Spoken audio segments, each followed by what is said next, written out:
آپ پر وفا نہ چھوڑیں گے، اپنے پیارے وطن کا تذکرہ نہ چھوڑیں گے۔ فیمس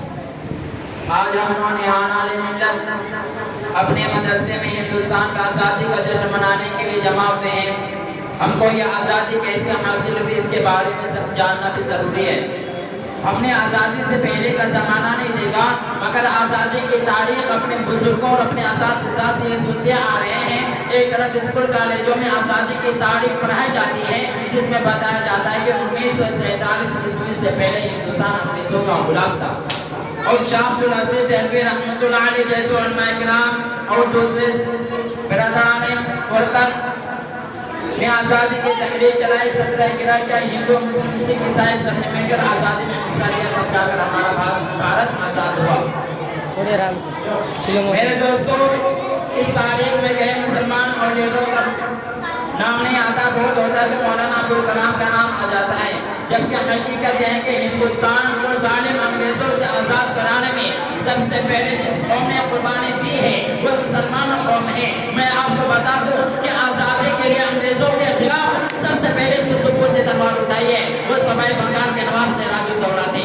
انہوں نے 1757 عیسوی میں پلاسی کے میدان میں انگریزوں کے بہت سے زبردست مقابلہ کیا تھا، لیکن ان کا وزیر اعظم جابر نے غداری کی، جس کے نتیجے میں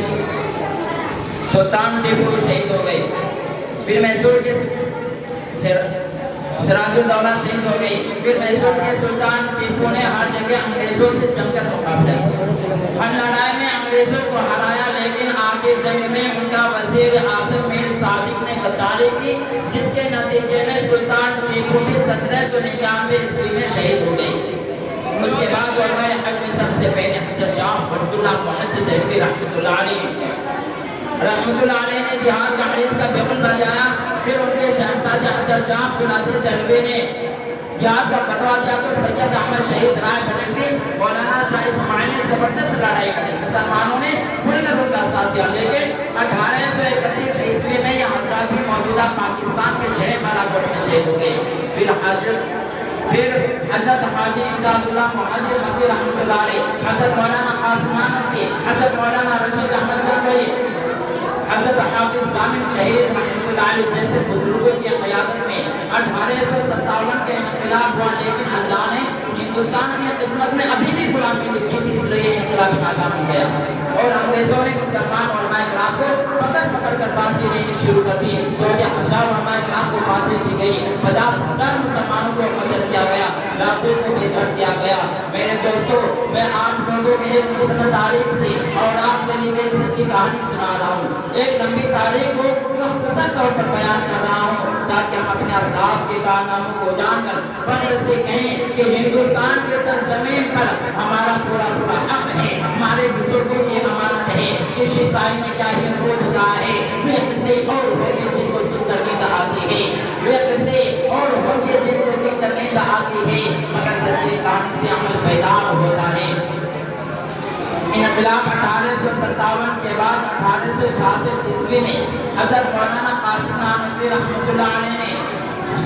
ان کے احباب نے دارالعلوم دیوبند قائم کیا، جس کا مقصد یہ تھا کہ دارالعلوم دیوبند سے اسلام کی آزادی کا سپاہی پیدا ہو،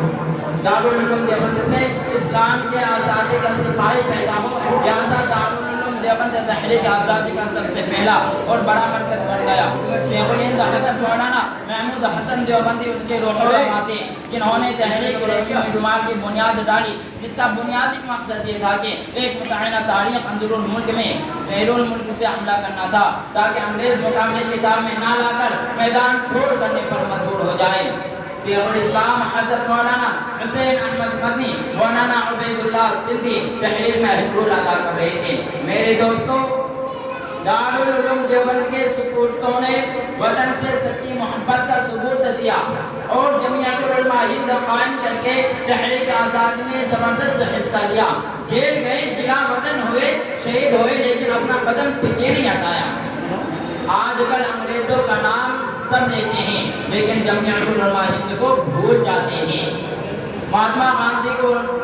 گاندھی کو سب یاد کرتے ہیں، لیکن شیخ الہند کو یاد نہیں کیا جاتا۔ جواہر لال نہرو کا نام ہر جگہ آتا ہے، لیکن شیخ الاسلام حضرت مدنی کا تذکرہ نہیں ہوتا۔